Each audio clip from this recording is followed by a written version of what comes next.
BRS అభ్యర్థులకు కేసీఆర్ ఒక దిశానిర్దేశం చేస్తున్నారు.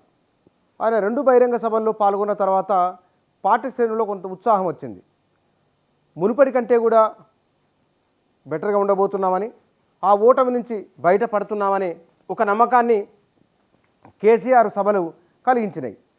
అభ్యర్థులకు క్షేత్రస్థాయిలో 2వ శ్రేణి 3వ శ్రేణి నాయకులు వారి సహాయ సహకారాలు ఎట్లా ఉండాలి, ఆ లోక్సభ నియోజకవర్గ పరిధిలో జరుగుతున్న పరిణామాలు, అటు ఇటు పార్టీలు మారుతున్నవారు, ఈ మారడం వల్ల జరుగుతున్న ఇబ్బంది ఏమన్నట్టు కనుక ఎట్లా ఉండబోతున్నది ఇత్యాది విషయాలపైన ఆయన ఒక్కొక్క లోక్సభ నియోజకవర్గ దానికి సంబంధించిన సమగ్ర సమాచారాన్ని, మొత్తం ఓటర్లను, గత ప్రభుత్వ హయాంలో వివిధ ప్రభుత్వ పథకాల కింద లబ్ధిదారులు ఎవరైతే ఉన్నారో ఆ లబ్ధిదారులను ప్రధానంగా రైతులు, కళ్యాణ లక్ష్మి, షాద్ ముబారకు, పెన్షన్లు, ఈ జాబితాను ముందేసుకొని ఇక్కడ ఎన్ని ఓట్లు ఏ నియోజకవర్గంలో రాబోతున్నాయి, అసెంబ్లీ నియోజకవర్గాల వారీగా కాంగ్రెస్ బీజేపీ బలం ఎంతుంది, బీఆర్ఎస్ బలం ఎంతుంది, బలాబలాలు ఎక్కడెక్కడ ఎంతెంత ఉన్నాయి, ఏ నియోజకవర్గంలో ఏ సామాజిక వర్గం బీఆర్ఎస్ పట్ల ఏ అభిప్రాయంతో ఉన్నది, ఈ విషయాలు ఇప్పటికే కేసీఆర్ సమాచారాన్ని తెప్పించుకున్నారు, సర్వేలు కూడా చేసినారు. కాబట్టి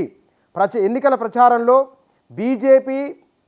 బీజేపీ కాంగ్రెస్ ఈ రెండింటిపైన సమతూకంలో విమర్శలు చేయాలని, కాంగ్రెస్ పైన దాడిని పెంచాలని, అంటే విమర్శలు ఆ ప్రభుత్వ పనితీరును ఎండగట్టడం పబ్లిక్లో ఇవి బలంగా చేయాలని, ఇందుకు రైతుల సమస్యను ప్రధానంగా తీసుకోవాలని, ఇవాళ ఉన్న కరెంటు నీళ్ల సమస్యను ప్రధాన ఎజెండా చేయాలని, ప్రజలకు గత ప్రభుత్వం ఉన్నప్పుడు ఏ విధంగా కరెంటు నీళ్ల సమస్య లేదో ప్రజలకు గతాన్ని గుర్తు చేయాలని ఇత్యాది విషయాలను కేసీఆర్ చెప్తూ ఉన్నారు. మొత్తం 17 లోక్సభ నియోజకవర్గాలకు సంబంధించి ఆ నియోజకవర్గాలలో ఉన్న 2వ శ్రేణి నాయకులు, ఎమ్మెల్యేలు, అంటే సమన్వయకర్తలు, ఇన్ఛార్జీలు అందరిని పిలిపించుకొని ఇప్పటికే మాట్లాడినరు. ఇవాళ లోక్సభ అభ్యర్థులకు వారితో పార్టీ పరంగా 95 లక్షల చెక్కును ఇవ్వబోతున్నారు.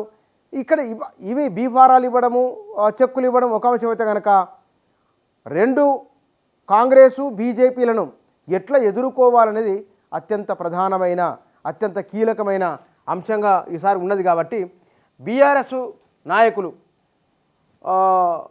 కేసీఆర్ వారికి చెప్తున్నది కూడా పదే చెప్తున్న మాట కూడా ఇదే. ఊహించని విధంగా బీజేపీ ఇక్కడ తన ప్రభావాన్ని, బలాన్ని చూపించుకుంటున్నది. కాబట్టి ఆ మేరకు దాన్ని అదుపు చేయాలి, కట్టడి చేయాలి. ఈ కట్టడి చేసేందుకోసమై కాంగ్రెస్ను, బీజేపీని ఈ రెండింటి విషయంలో వెనక్కి తగ్గకుండా విమర్శలు చేయాలి అనేది కేసీఆర్ చెప్తున్న మాట. ఇందులో వాస్తవానికి 10 ఏళ్లలో జరిగిన అభివృద్ధి ఒక అంశం. రెండోది, ఆయా లోక్సభ నియోజకవర్గాల పరిధిలో కేసీఆర్ బస్సు యాత్ర ఉండబోతున్నది. ఈ బస్సు యాత్రలో తాను ఏ నియోజకవర్గంలో ఎక్కడెక్కడ తిరగబోతున్నది, ఆ రోజు ఎంతమంది జన సమీకరణ చేయాలి, ఈ అంశాలపైన, ఎందుకంటే కేసీఆర్ వీటిలలో దిట్ట కాబట్టి ఈ ఎన్నికల్లో ఆయనకు ప్రతిష్టాత్మకంగా మారినవి బీఆర్ఎస్ భవిష్యత్తు ఎట్లా ఉండబోతుందో తేల్చబోతున్నాయి. కాబట్టి ఈ ఎన్నికలను చాలా ప్రతిష్టాత్మకంగా తీసుకొని పక్కా వ్యూహంతో ముందుకెళ్లే ప్రయత్నం కేసీఆర్ చేస్తున్నారు.